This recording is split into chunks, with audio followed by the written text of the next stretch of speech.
everybody, it's your girl Sherry. Welcome back to another episode of Alleged Actually Podcast. I'm joined by my Bravo bestie, Joey. How's it going, Joey? Good, how you doing? Great. Not better than you, though. You just got on vacay. You got that vacay glow. You mean I had those vacay eye bags? Oh my gosh. That's a good vacay, though. That means it was good. It was something. Okay. I feel you. All right. Well, everybody, if you are new here, over here we do reality TV recaps and pop culture segments. Quick announcement: I am working on a piece with Sins and Survivors podcast. I did this last year. They do true crime out of Vegas, and sometimes reality TV intersects with true crime. And we are working on a piece about Ash Armand, his stage name. He was featured in the reality show on Showtime, Gigolos, back in the day. Also, he was also named in the Diddy case. He was one of the male prostitutes that participated. So, if you know the story, if you've watched the series, he was the Zen guy, very into tantric, and he's very Zen, and he actually ended up murdering a young woman that he was supposed to be helping. And so we're going to get into that. We got a lot. We've done a lot of deep diving. So if that's your thing, more to follow on that. We're going to be recording over the weekend. Probably going to be a multi-part. There's a lot of layers there. So wow. Yeah. We did one last year on the Constantinos, which were reality stars on the reality show Ghost Adventures. They passed away in a murder-suicide. Fascinating story. There was an author that was their friend that was also featured on Ghost Adventures, wrote a book. She came on the show. Great show. Still getting watch. Y'all, if you haven't seen it, go watch it and then come back and watch this and watch that and watch it all, child. Anyway. But y'all, today, you know what it is, honey. We are here to do our Bravo breakdown. And last night, we had the very first reunion for The Valley, season 2, reunion part 1. So, Joey, I want to get your thoughts before we get into it. You're not going to like this, but I was like super underwhelmed. I don't really know like what I was expecting. I don't know what I was like looking for. I don't know. Maybe because like there was like nothing groundbreaking. Maybe because I felt like there was like very like little accountability taken for stuff over this season. I don't know. I just like I was like, oh, this is gonna be good. It was a great season. And they're gonna be like going in just like after each other. And I felt like I don't know. Okay. Well, I guess sometimes the Bravo besties don't agree. I thought it was a really good start. For me, I was looking for them to just kind of hit the things that we had saw during the season, and they started off. I mean, let's be clear. I mean, we're all tuning in to see the intense exchange between Brittany and Jax. There was definitely some of that. Some people care about the Jesse and Michelle thing. A lot of the other stuff, we already knew that Kristen and Nia are both pregnant. So you had that good story. It wasn't a lot of new information, true that. But I'm just, y'all, fascinated and horrified at the same time. Jax is a very complicated man and character. And, he's a real man in real life. And just watching him, because I love to people watch. I'm really scared for Brittany, and I would get into why. There was a couple things he said that I picked up on, and I was like, And a lot of fans agree. So if you guys don't follow us on TikTok at Alleged Actually Podcast, sometimes we'll put clips up to start the conversation, and a lot of you chimed in on the last short clip we did about Jax getting fired. And a lot of folks are saying, he's a loose cannon and I'm really worried for Brittany. So there's that. Yeah. But y'all, as per usual, the episode starts. Everybody's arriving. We're doing glam. One thing, Joey, I thought was different. Maybe it's not. Sometimes I forget. But they did this long montage of like, to me, like they just gave the whole reunion away in like the first 5 minutes. Yeah, I mean, like, we definitely see like trailers and previews, but they don't normally start like that. No, I thought, why would you do that? I mean, those little tense moments, these little slick comments, that's what we want to see in real time, not already know they're there and then wait for when they're placed out. It just kind of, I didn't understand that. I do know that because it's only their second season, I'm finding that people are still just discovering the Valley. And so maybe they're doing this to pull more people in to watch and maybe go back and watch the season. And if you're not watching, y'all, you should. I actually enjoyed it very much. So we start out the montage and then we get into it. And he starts off with, he always does an around the room on every reunion. He starts with Brittany and he asks her if this is the longest amount of time she spent with Jax within the last year. And of course, her answer is yes. And first things first, though, I will say when they were all arriving, there's a lot of chatter and stuff. No biggie. I did notice that when Jax got out of his black SUV and arrived, he said he was coming to do war. So I know. So keep giving him a platform. I just like don't really know. I know. Like I hope that like this is like it for good because I don't think that he needs to be on TV anymore. Absolutely not. I think that, and that's why I think myself, kind of why I'm tuning in, I'm looking at him, I think that the reunion could have been a redeeming quality. And I don't care what he said. You could see in his mannerisms, his body language, his facial expressions, that intensity and the things that come out of his mouth. Yeah, it's just not, it's not there, No. It's not safe. And I think he solidified it, and that's what I was looking for. So maybe I guess I was anticipating something, and so I'm just deep diving, just looking at Jax. Like, and you're right, they need to stop giving a platform. But one last time, so we can all see she's not making. Well, we knew she wasn't making it up, but I want everybody to see the intensity and the fact that he does not need to be on TV. So there's that. He asked Jax, how does it feel to not be wearing merch from the bar? And I'm thinking, God, I guess I didn't pay him that much attention because I didn't even know he had merch on all the time from the stupid bar. But I guess he did. He wore nothing but Jax merchandise like the whole time. And I was like, is this man showering? Does he own other clothes? He's so gross. He is. He goes over to Michelle and says at this point, he asked, or he's heard that she's moved in with Aaron, and he asked how that's going. She says it's going great. They get Isabella 50% of the time, and Isabella's so happy. And then you hear Jax not really mumble because the mics are picking up everything they say, but he's like, that's not true. Because you see Jesse like.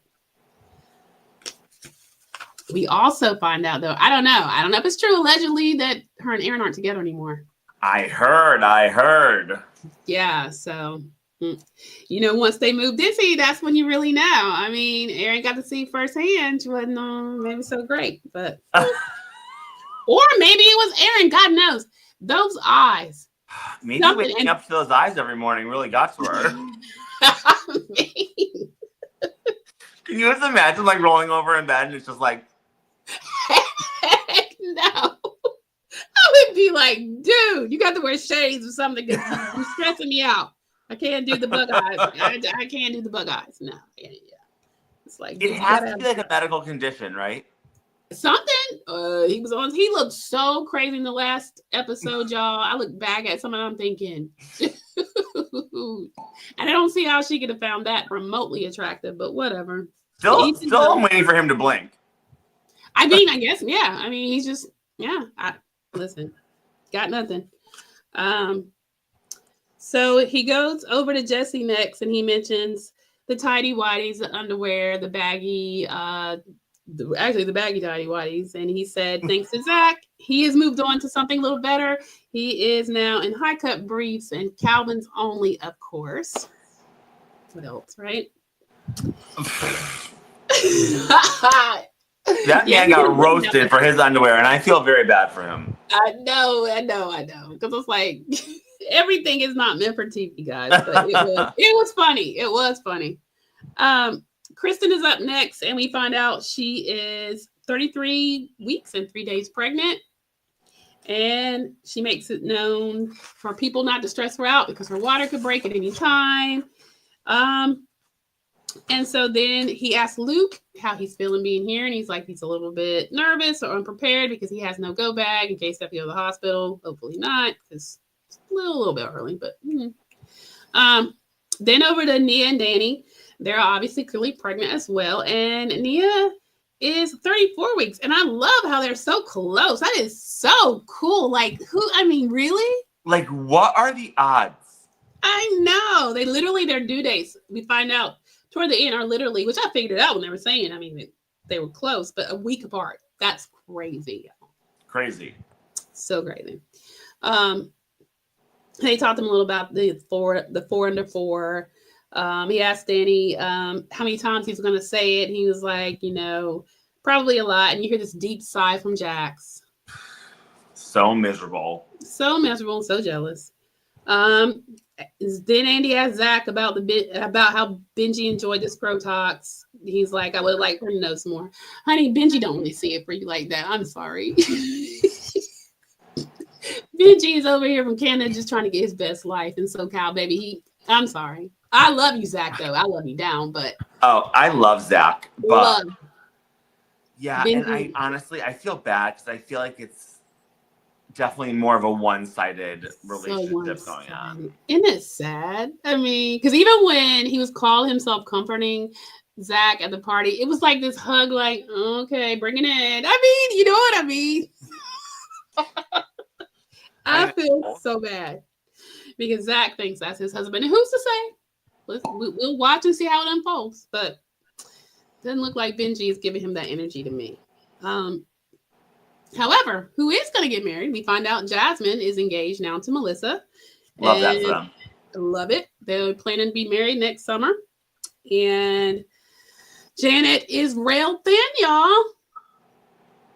And, and she attributes that again to Adderall and Pilates. I don't think I would have told anyone that, but that's Janet.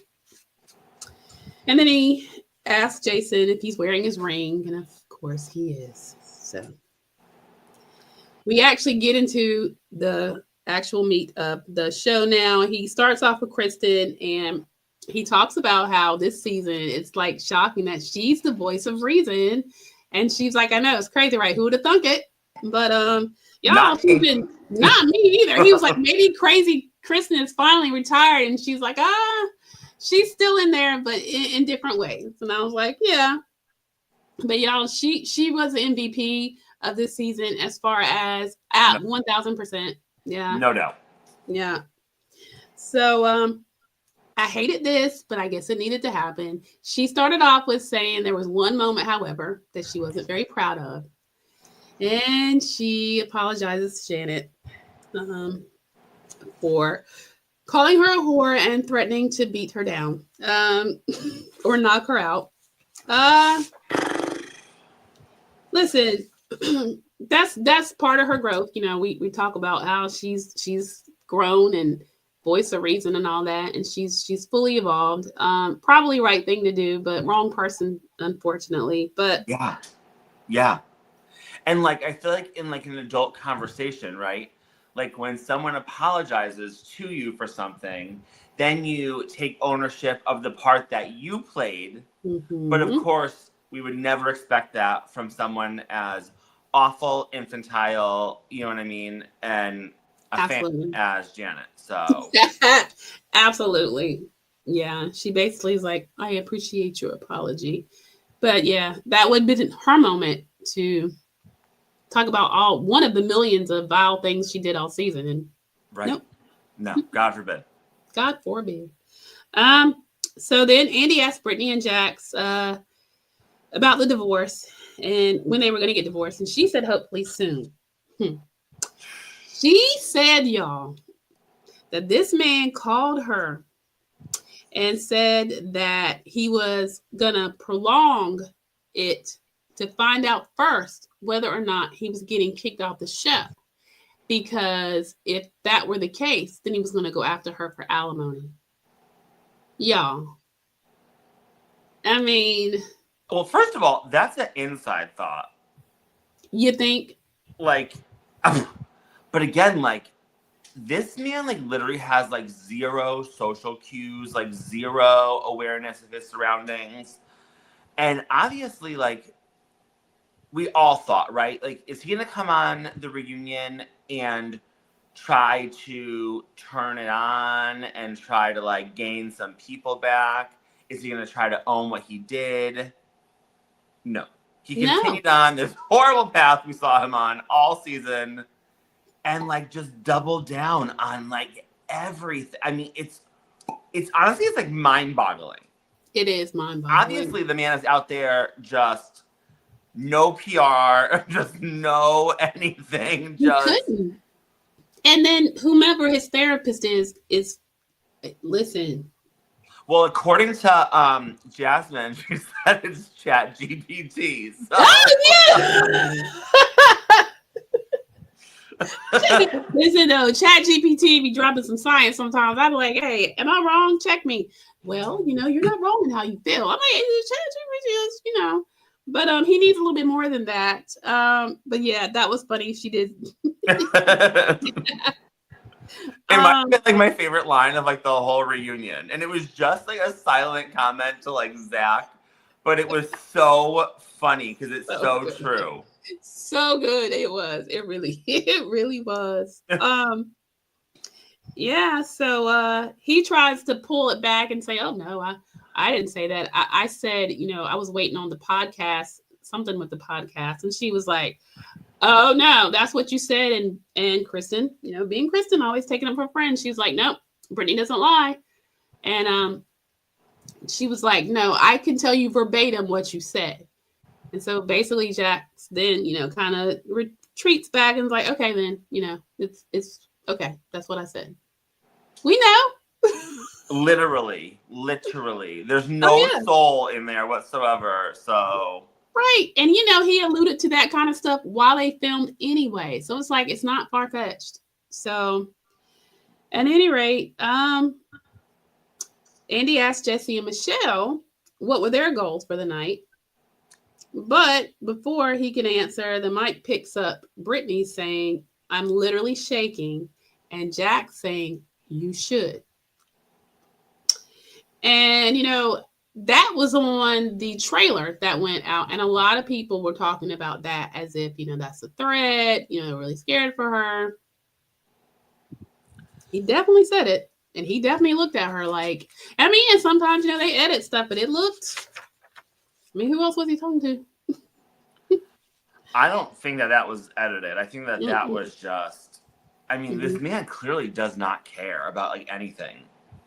No, he does. There's no reputation to save, right? So might as well, I guess, just go all in on this persona or something. I don't know. Listen, he made it clear on the things he cares about. His job, being on that show, and Cruise, which was a second. Job first. And if you notice, and we'll talk about it a little bit, he talks about, part of his whole spiral was when he was kicked off of Vanderpump. Like, that's his thing, right? So without that, he's angry. And then anybody else that gets to have this platform that he believes is his. This is why I said I was genuinely concerned for her. Because at this point, when on the reunion, he knows he's on the chopping block. But like you said, Joey, instead of showing a different side of himself, an evolved side, a softer side, someone that's reflective, oh no, we didn't get any of that. Yeah. So. Yeah, and you wonder like what it must be like now, because now, right, you have no Vanderpump, you have no Valley, you're out of the bar. Like, you're off the podcast, off the bar. What do you, he's got to be freaking going crazy. And God forbid, because you think about, okay, the next season 3, we'll probably be focusing on Brittany, her dating life, her getting herself together. It's just like every minute that he watches her get shine, it's going to make him angrier and angrier and angrier. And that's what I'm talking about. That's the concerning piece. Yeah. Yeah, I agree. Yeah. So Jesse said that he felt that there was always a battle on who's going to win with them, and I agree with him. And Michelle kind of chimed in like, there's no who's going to win. I'm not trying to win. There's no winning with you. And he's like, well, it's the back and forth on, who's doing what. And she's like, what am I going to win? Win what? And he says, well, Michelle, you're the one that sent to people we knew. No matter what I do, seems like people are going to always love Jesse. So he poses the question, what were you trying to do then, Michelle?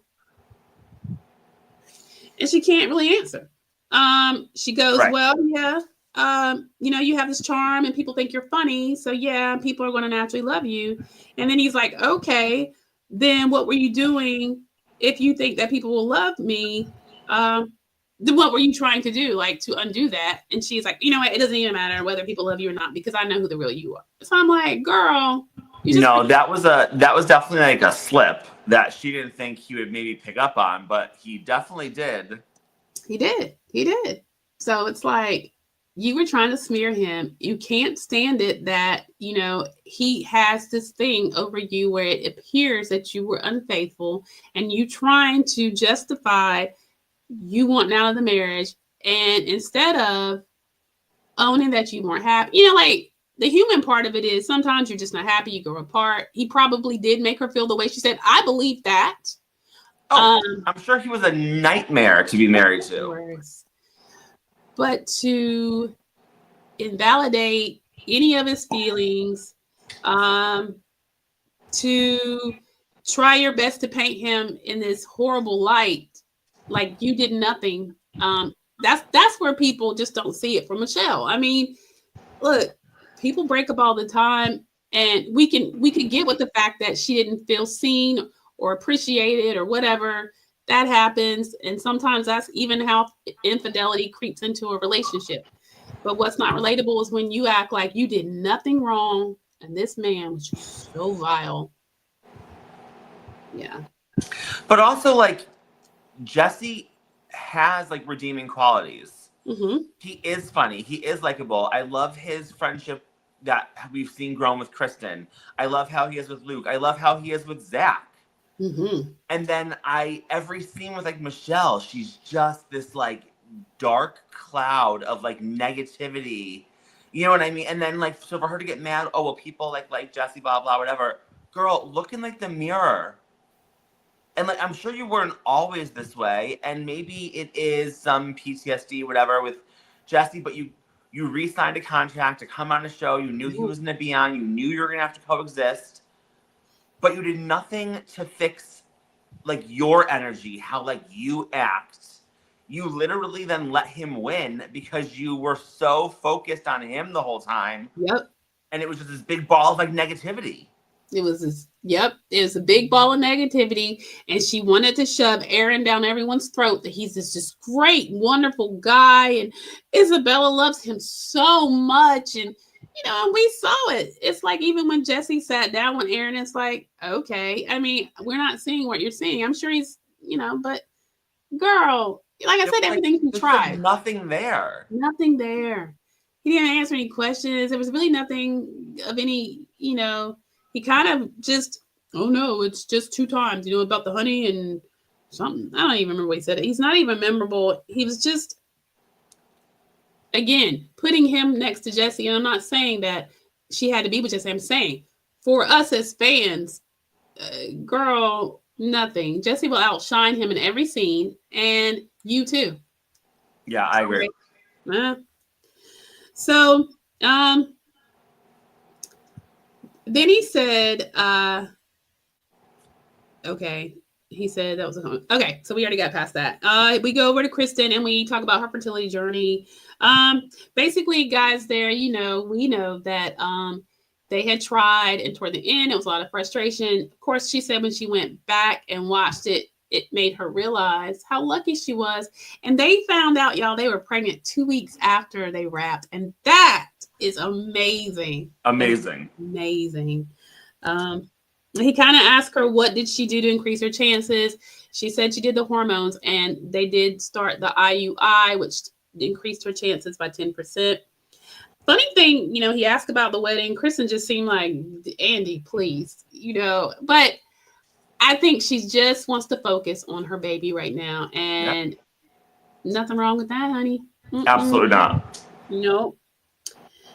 So then he had the nerve, and this is where Andy got on my nerves. And y'all, I love me some Andy Cohen, but sometimes Andy is messy. And I don't like the way he handles reunions. Particularly lately. I don't. He has his favorites, it's clear, and it's very not fair. So that's some Atlanta stuff, but if we have time, we'll touch on that. So he goes over to Janet and says, we know that you guys had your ups and downs, but how do you think Kristen will be as a mom?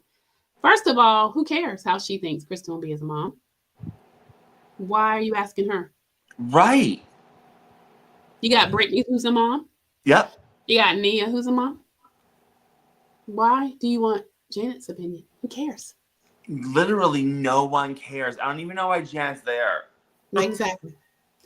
But she does muster up, I think she'll be a great mom because she's like a really good dog mom. And that's where it starts, having something to take. I was like, okay.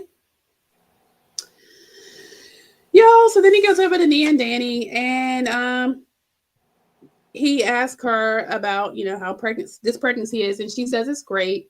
And it's not as complicated as her second one. Now, disclaimer alert, of course not. She was carrying twins. That's a high risk pregnancy within itself. I have carried twins. I will not. If you want that story, you got to go to my other podcast, Perspectives with Sherry. That's a story. It doesn't end very well, but I do know about carrying twins and multiples, and it's very hard on your body. So of course, for this pregnancy, she's enjoying it. Not as many complications. And then he asked Danny, like, listen, you talked about complaining I'm not getting any sleep, and why would you do this to yourself? And he says she leg locked him. I thought that was funny. I thought it was cute and funny. He said she's like a 4th degree black belt, and it was cute. It was cute, y'all. I love Nia and Danny. I think love. They also talk about her struggles with postpartum. Again, she thinks it won't be an issue this time. It was, having the twins with another small baby. That's a lot. So she anticipates should be better this time, but you never know. And she says, even if she's got a great support system and she's got wonderful friends, so she'll get through it. Touched on the body issues. We know Nia is perfect, but every woman, she really is. But she made the point that, look, she's in LA. She's been in the industry. I get it. It's very superficial business. And I'm the believer of, listen, ladies, if you're not happy with something and you have the means, change it. I wish. It's the same. Yeah, I mean, I'm not in LA or in the industry, and I would still change it. 1000%, honey. I would too. Best I can do is inject my little Wegovy shot and pray that this water comes off. Listen, I went off for a while, and the weight it does come back on, y'all. Disclaimer alert, it did comes back. So yeah, if you don't exercise and eat right, and I didn't, so there's that. At any rate, the ladies kind of all bond over, because he was asking her if she can get a mommy makeover, and she was like 1000%, and I can't wait. And a lot of them, Brittany said she would. Different ones like, yeah, sign me up. Then they ask if Michelle's getting baby fever. Nobody cares, and she goes back and forth with that. Nobody even cares. And then he does ask her what was a tipping point that made her leave, and she said that she felt very dismissed, diminished, and put down by Jesse. And her turning point was her anniversary, where she just kind of felt like awful, and she was like, I don't want to be like this for the rest of my life. Fair. Totally fair. Totally fair. You cannot like Michelle, but I respect that. Life is too short to live it unhappy if it's not working. And it takes a lot to walk away. It definitely does. And it takes a lot to especially walk away when you're in like the public eye, because like Right. you must just know like, oh, scrutiny is gonna be like rained down on me. People's unsolicited opinions in Yep. by like the truck full, Yeah. Kudos. Kudos. I thought that was her being, transparent. I can get with that. They talk about their co-parenting. Jesse says that she weaponizes Isabella, but then he doubles down and says, "You know what? We kind of both do it," which is fair. Um, she claims she didn't do it, of course, and he was like, "Oh well, just check the comments." Well, Andy chimes in and is like, Jesse, that's not how that works. Like, all of us to have our opinions and we weigh in, we don't get to decide whether that's true or not. We don't really know these people, guys. But um, he comes back from that and he says, okay, well, he tries to use the example of her saying to him, if you do not let Isabella see my mom, I will never ever let her go. Get on a plane to Boston to go see your mom ever, ever, ever, ever, for the rest of our life, ever. Her point was, it should have never even had. I shouldn't have to threaten you that way for you to allow my child to see my mother is dying. I'm gonna go on her side with that one. No doubt, no doubt. That's ridiculous. Oh my gosh, Jesse, yeah, that's one. I'm never gonna give you that one. I understood he said that they brought in a behavior specialist to talk to, her being a 4-year-old about death and all that. Okay, that's fine. All of us don't have the means to do that. That life happens, but parents lovingly can sit down with their children and do the same. Bottom line is, she needed to see her grandmother, and the behavioral therapist told him the same thing. So, which like any like normal sane human would like know that. Anybody. And if you ever cared about somebody, why would you ever? That's crazy to me. I know. Jesse really did not do a good job on part 1 of the reunion. He didn't. There was so much, he could have. She made her point. I'll put it that way, guys. And I'm not a Michelle fan at all, but I was like, oh no, that's awful. So after that, they talk about the divorce. Okay. And this is dumb too, y'all. So they have a custody agreement, which is really all they need to have. She says she has an attorney. He says he's representing himself because he's watched Suits 3 times. I'm thinking. And go ahead, Joey. What you say? I don't even know what to say. It's so stupid. Like, why? How? It must be like an LA thing. I don't know. Like, I feel like, who does that? So stupid. And remember, we said California, pretty much they say it's a 50-50 state. So unless you have some compelling evidence or something, they split marital assets down the middle. That's just how it's done. So I've heard, not that I'm necessarily being told. I've heard this on the show. We witnessed many of them go through divorces. But here's the thing, Andy says it simply, this should be easy. Y'all don't have any assets. And I thought, I'm gonna hit you with the Aaron eyes. Correct. I'm like, and that came straight from Michelle's mouth. He spent all their money. So if you don't have anything, like, what are we even talking about? Right, and you're struggling financially. Why would you keep on? That's so stupid. It's petty. It's petty. It's petty, and it shows like just when you think, and I harped on this on our last episode, how he had grown so much and we had to give him credit. And then when we see this, like you said, he did not come across very good in part 1. He looked really, really petty. It boils down to him wanting to get paid back for part of the wedding and she wanting to get paid back for the Napa trip. It is so, y'all, that is so stupid. In such like infantile behavior. It's Very like infantile. really, really insane. I mean, but everybody. Like, she must have money because she said that at one point she was like paying like both more like rents or whatever, rent for the house, rent for her apartment. And I'm like, what is she doing out in LA for this kind of money?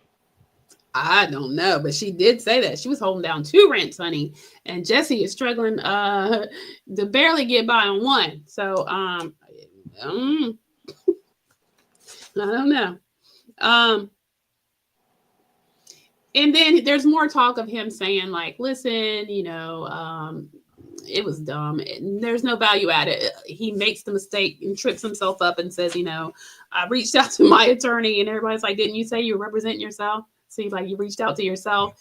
It was stupid, y'all. He looked dumb. Bottom line, they're being petty. Then they bring up Jesse's girlfriend, and basically Michelle said she didn't want to have a relationship with her. What I didn't get, and this is again what makes him look horrible, is you let this woman reach out to Michelle 1 month into dating, to talk boundaries mother to mother on how things should be handled with Isabella. And she's like, I don't need to hear from her. She said, I told Jesse, that's Aaron, that includes my boyfriend. We make decisions together. They stay out of it. And I'm like, right. Right. And again, so all this harping on Aaron should have talked to me as a man, and Aaron, and you let this woman come in 1 month, and she's braiding your daughter's hair and having overnight. Now you lost all credibility, bruh. Yep. Mm-mm. Yeah, and again, like I have no ground to stand on. I don't have kids. I've never, whatever. But like at this point, though, like, wouldn't you both be working to make this better? And I feel like Jesse has been working to make things better with Aaron. So like, shouldn't Michelle be at least trying to make things better with whoever his girlfriend is? I don't know, whatever, but. Instead, she's like, I don't want a relationship with her. And I'm like, but that's like not healthy. Again, we're talking about a kid here. That's true. And again, I have no ground to stand on. I don't really know. Just my opinion. No, you make an excellent point. At this point, right, this girl's going to be around, the same way that he came around. You're going to need to come around too. I just thought it was some background that I don't think was made clear during the season. That no, definitely not. Stepping that early in. But you're right. At this point, it is what it is. Aaron is here. You live with him. He's still with this girl, even though they try to paint out that this girl doesn't even like him, and she talks like all horrible about him. And I don't know what they were trying to gain with that. If she didn't like him, why is she with him? I don't get it. But I mean, I will give them that. It doesn't seem that Brittany's really a liar. I think she's not always the best friend, but no, I don't think she made it up. So the girl probably did say some pretty bad things about him. But they also mentioned that Jesse mentioned that Sheena had reached out to his girlfriend and said, hey, you do know that everyone, like, that's why she didn't want to be filmed. And she sent the cease and desist to Janet and all of them.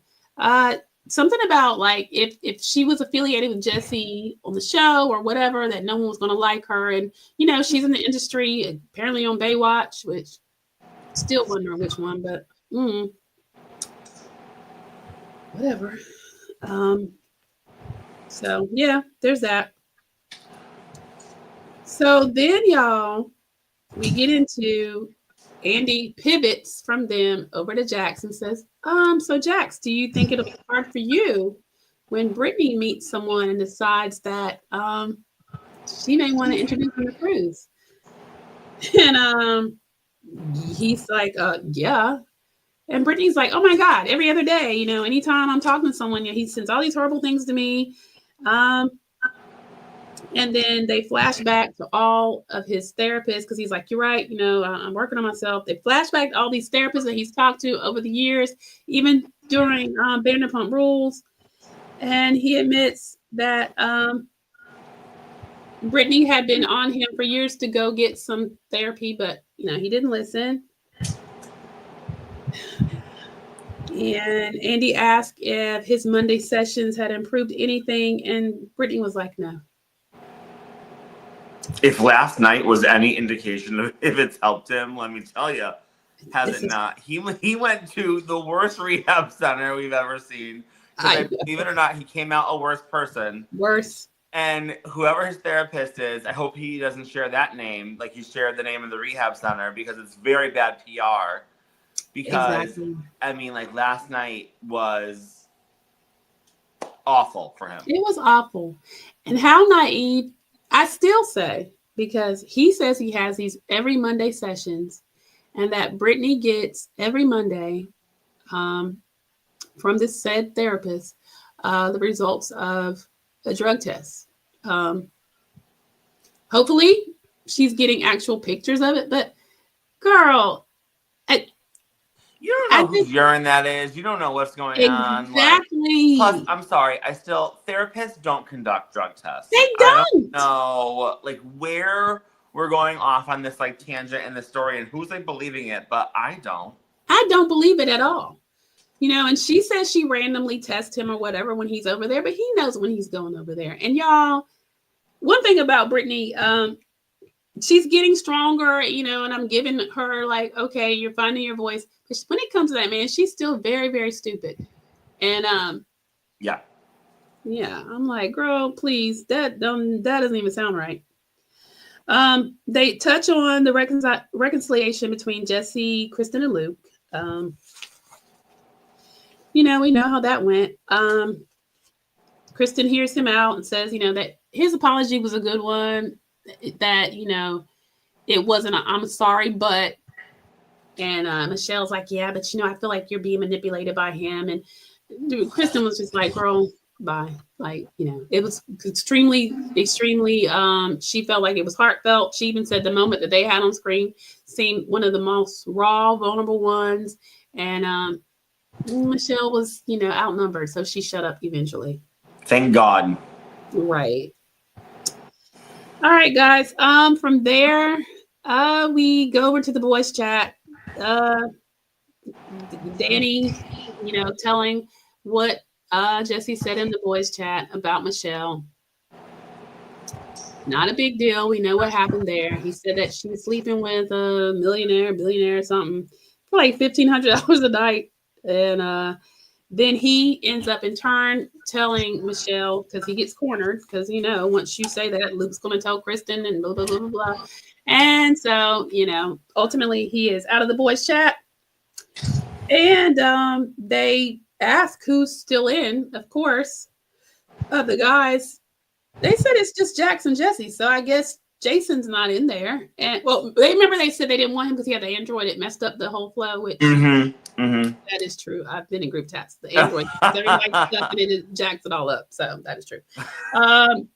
Danny's out, and Zach took himself out after risque picture was in there. Lady part said he has no interest in because, honey, he's not checking for us like that. So anyway, y'all, then they go into the money issues, and Jesse and his finances, and I guess they're going to get more into it on part 2. We talked about how he expected her to pay half the wedding. They had a $150,000 wedding. Y'all, that was gross. What were your thoughts on that, Joey? That was gross. I just and again, I've never understand. I've never been married or divorced, but that is that's done. I know. What are we talking about it now for? You know what I mean? Imagine if he was remember in 2012 when I bought you that car? I want half that. You know what I mean? Yep. What are we doing here? And again, I loved Jesse this season, and I don't know what was happening at this reunion where it went so left with him. And I was like, why are you acting this way? Why are you letting her rope you into these scenarios? It was just I mean, not that she looked great by any means, but no, she did really bad look for him. It was. I mean, he would make a point because he was like, it seems like this whole divorce process has been tit for tat. I'm like, well, yeah. But when you're asking for half the wedding that you had years ago, that money's gone. You already had it. Move along. Right. And Andy's like, look, at this point, can y'all just call it even? I mean, everybody's looking like this is so dumb. So if he was I want half of the house that we lived in if they even owned it, which they don't. But that'd be one thing. You have to buy me out of the house. She can't buy you out the wedding that you already had. That money's gone. I don't understand. So stupid. Oh, very, very stupid. Then so Andy brings up Michelle's claims that Jesse is broke, and she said he was like, that's news to me because I'm living fine. And she was like, yeah, who's paying your rent? And he was like, I am. Well, he paused first.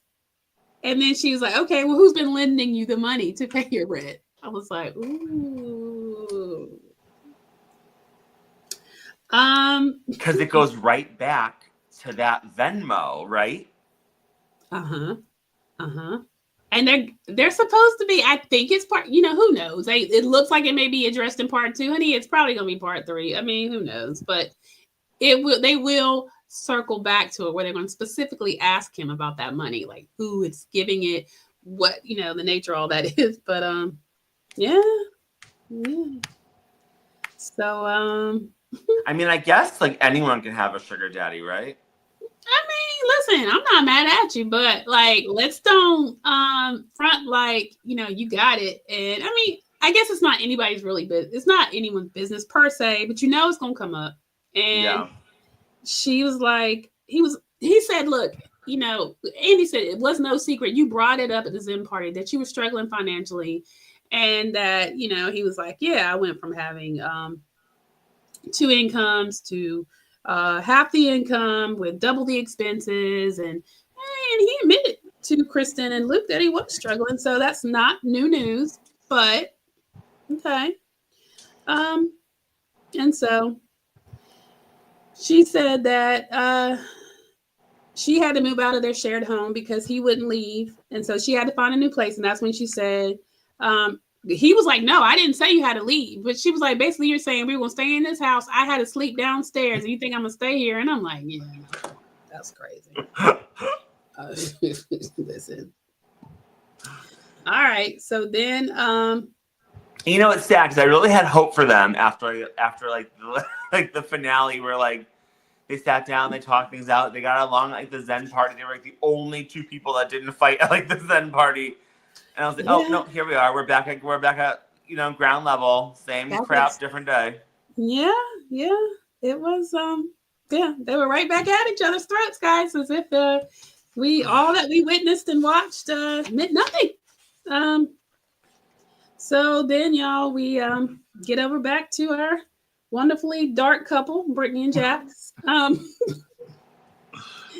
And he says he wanted to talk to her about what she went through this season. And she was saying that about the night when Jax hit rock bottom. And y'all, it was really bad. She spills it out. He broke her Stanley cup. He threw her phone and broke it. He threw her laptop and broke it. And the worst one, y'all, he threw her in the rose bushes. And he tries to say he didn't. And she's like, oh, no, that's caught on the ring footage. And I mean, apparently some of them have seen it. And they're like, you're not going to lie about that. You did it. And she talked about how he had body shamed her, that he called her a tree trunk because of her stretch marks from having their son. Gross. And she just said there was years of feeling ashamed of her body because of him, and I don't doubt it. She breaks down, and it comes up about that she's setting up to talk about because he spazzes out because of her hooking up with Julian, which is one of Lawa's exes and someone that was a part of the friend group, and none of which excuses his behavior. She said that none of which excuses his behavior. No. And she says, that listen, we were broken up and I didn't cheat, but I don't need to make excuses. And I'm like, you really don't. But she said she was so emotionally abused and body shamed that she lost her sparkle. He was like, here we go with the sparkle. He's awful, y'all. But like, again, like, right, the whole time he's doing like the same thing, probably worse. And like, you know what I mean? Like, this is just where like you're such a hypocrite. Like, you're so mad about Julian. You had multiple people in your bed, in your house. Like, I just, like, he has no leg to stand on, like always. It's just crazy. And have you seen, like, the executive producer is getting a ton of heat online for, like, giving him this platform, keeping him on the whole season. Now he's on, like, the reunion for like kind of because don't forget that big fight happened before filming started. That is true. And everyone knew what he had done. And you instead empowered him to have this big role on this season. And I mean, at some point, this guy needs to like answer some questions. I would love to know where Alex Baskin's his name, I believe. I would love to know where his mind was at. You know what I mean? I would love to as well. That is insane. Because we've seen on other shows when something has happened, you know, they make swift decisions, get the person up out of there. I mean, come on now. And what Jax did was certainly worthy. And then what floored me is to bring him on a Watch What Happens Live, one of the most awkward ones because there's been some awkward ones, but that one was up there. And I'm like, dude's visibly mad because he's losing the polls. You're dealing with a unhinged, crazy man who can't get over the fact that he's not liked, and that nobody takes his side when there's no side. There's no way anyone would. You're dead wrong, and you put him on Watch What Happens Live. And like not only for like Brittany's safety, his castmate's safety, but like his safety. Right. You know, it's Bravo. We've seen other people on other shows, things go south, and you know, it's just true. Really crazy that they're just like. They went gung-ho with this whole season as if like everything was like a normal circumstance despite the reality show. It's Bravo just doesn't learn. They just like keep going full speed ahead. And I mean, yeah, I mean, they're going to keep on until it's not going to be, they're going to get into something that's not going to be easy to get out of. And that was very irresponsible of them. So I agree. So, you know, Brittany is still talking about how, you know, she really didn't need a reason to see someone or needed a reason to see someone new, but she wanted people to understand where her headspace was when she made that decision. And Kristen and different ones are saying, look, you didn't do anything wrong. You know. And so Jax is like, well,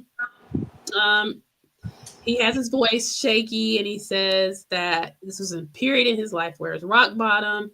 He was like, my whole life has been rock bottom. Season after season, I kept grabbing the shovel, dig deeper. I'm like, He pinpoints that he believes he was triggered. His spiral started when he got fired from Vanderpump Rules in late 2020.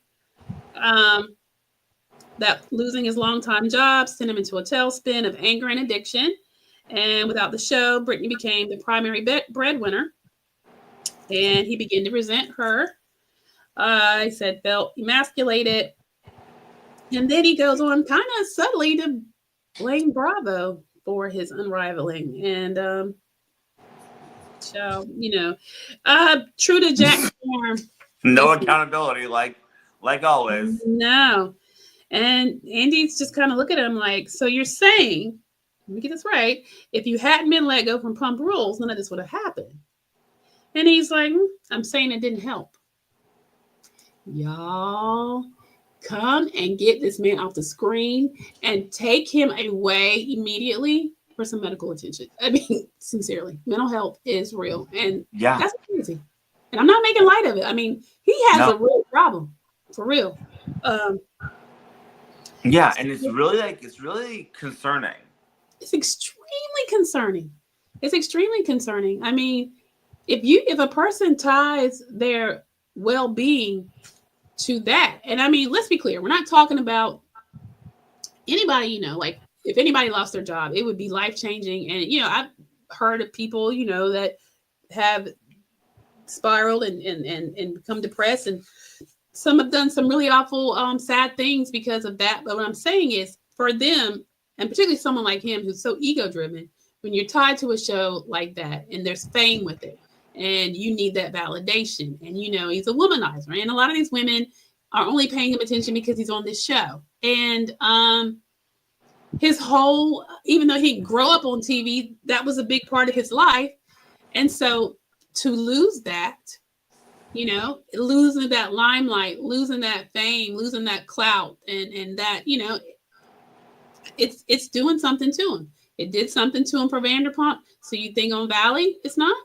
I mean, y'all heard him when he meant what he told Zach. This is my show. which is why I loved it when Zach had on his t-shirt. Who show is it? Yep. Well, it wasn't for the last 30 days. That was the best comeback. I mean, I love how Zach is unbothered by him. He doesn't seem to rile him or scare him. You know, he does all that rah-rah angry stuff, and Zach's just like, oh well. I know, which like kudos to Zach, because I'll tell you right now, Jax was scaring me. He's scary. He is scary. He's a big dude. He's aggressively scary. He is, no doubt. But yeah, give it to Zach. Zach's like, listen. But so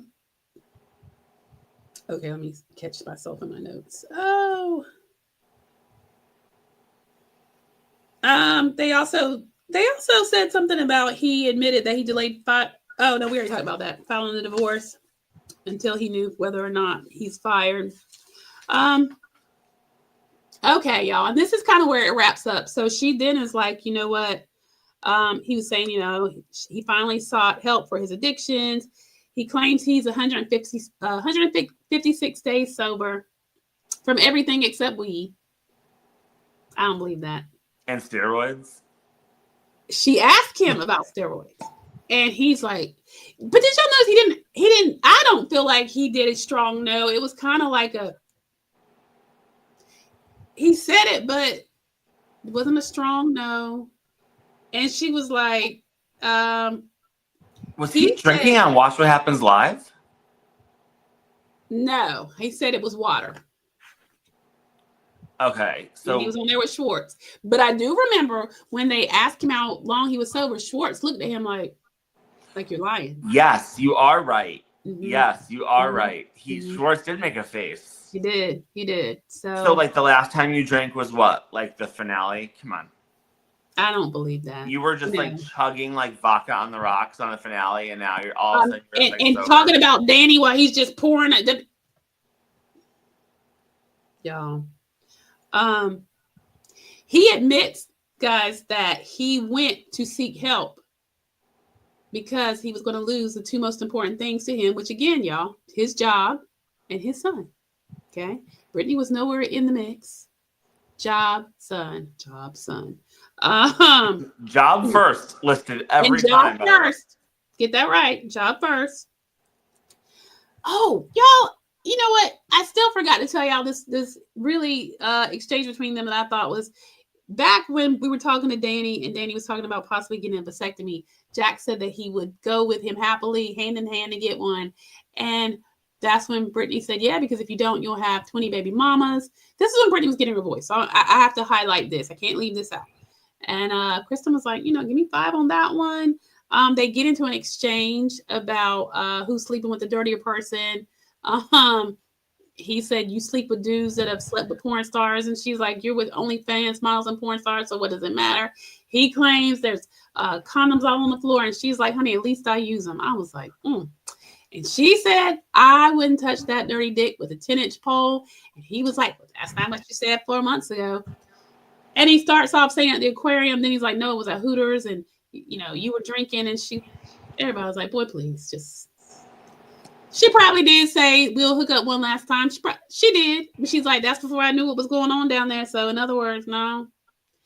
Even if she did, who cares? I mean, really, who cares? Nobody cares. I just wanted to put that in there because she had some quick one-line energy for Brittany, and I thought she did. Let me tell you, she came in ready for this reunion.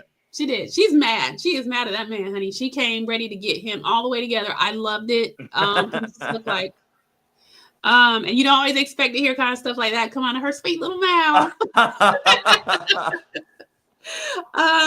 So at this point, y'all, that's kind of where it ends. Him talking about how he had done that. You know, they do the drug testing, and you know, yeah.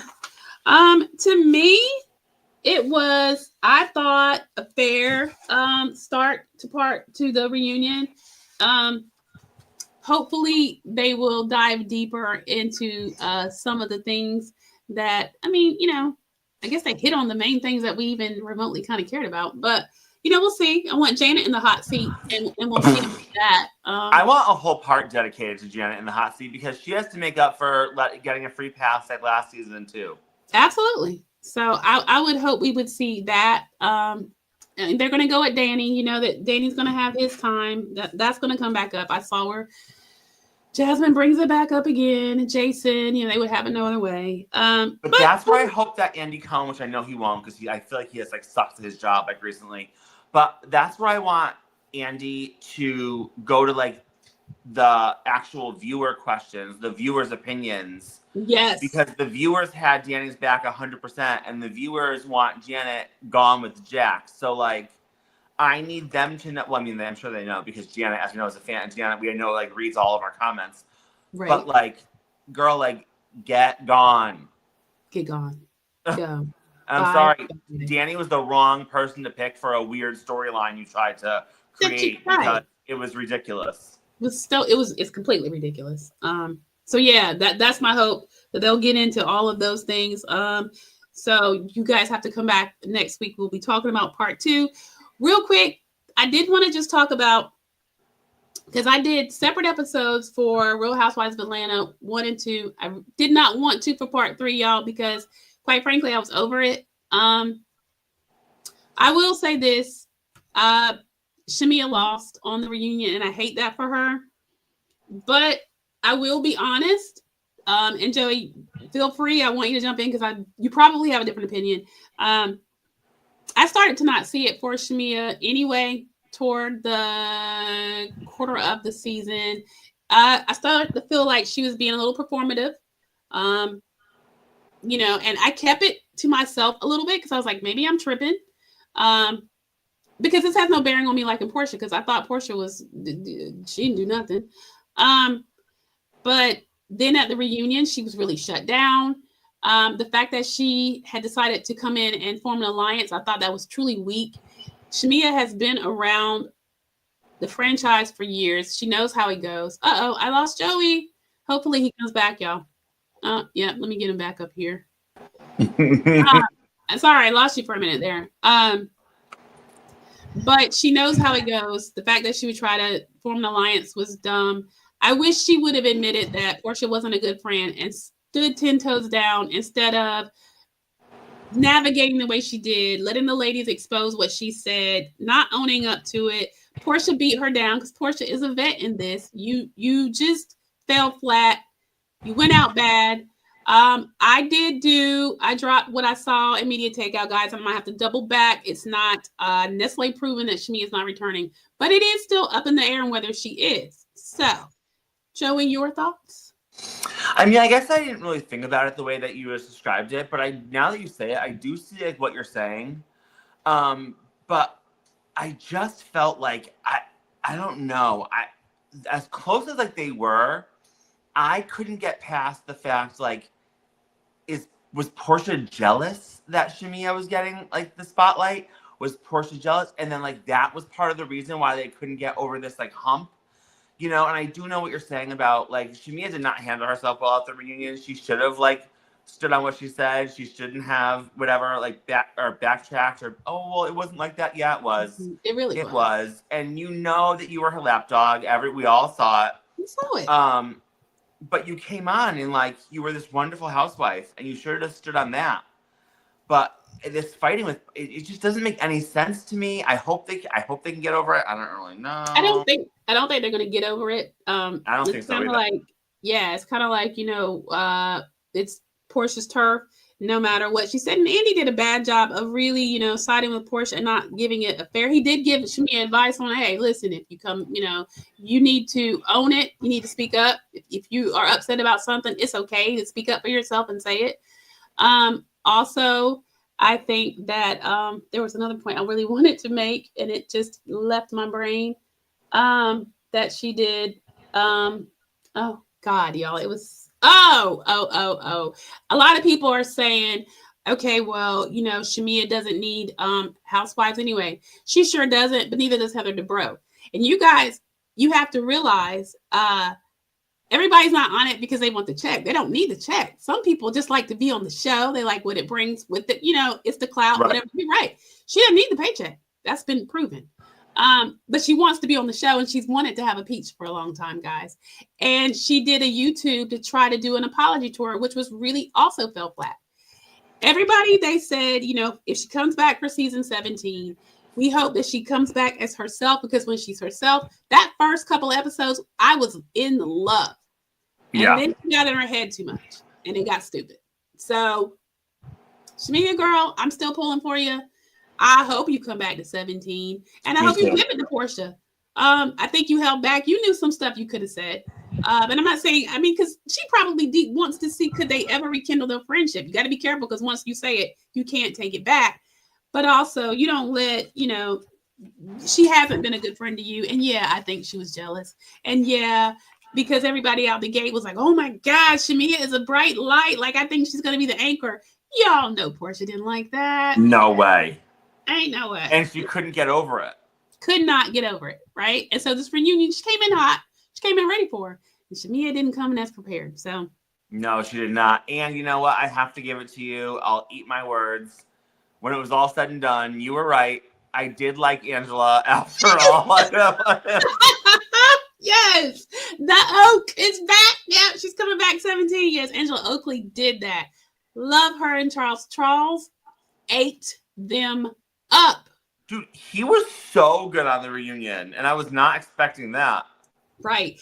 Now, somebody made this comment, and I thought, so true. Would he not have been great in Vintage Housewives when we had the Peter Thomases and the Gregs? Could you imagine or even like the Todds and the Apollos, him with them? It would have been cool, because the husbands used to be like a really big part of it. Charles Oakley he's a Charles Oakley, but I'm just saying, who knew? Who knew? And he was like quick with it too. Quick. I know. Like, he had her back without any effort, and it wasn't the way everybody wanted him to. But look, he showed y'all, didn't he? Mm-hmm. That's his wife. Don't play. Yep, 100%. Yep. I loved it. Yay, Joey. So now you like Angela. Okay, we can close on that note. All right, guys. Listen, slide in the comments and let us know what you thought about the Valley reunion, season 2 reunion part 1, your thoughts on part 3 of Real Housewives of Atlanta season 16. And yeah, we just want to hear from you. So let us know what you thought, and come on back next week. We'll be doing the Valley reunion part 2. All right. Good night. Bye.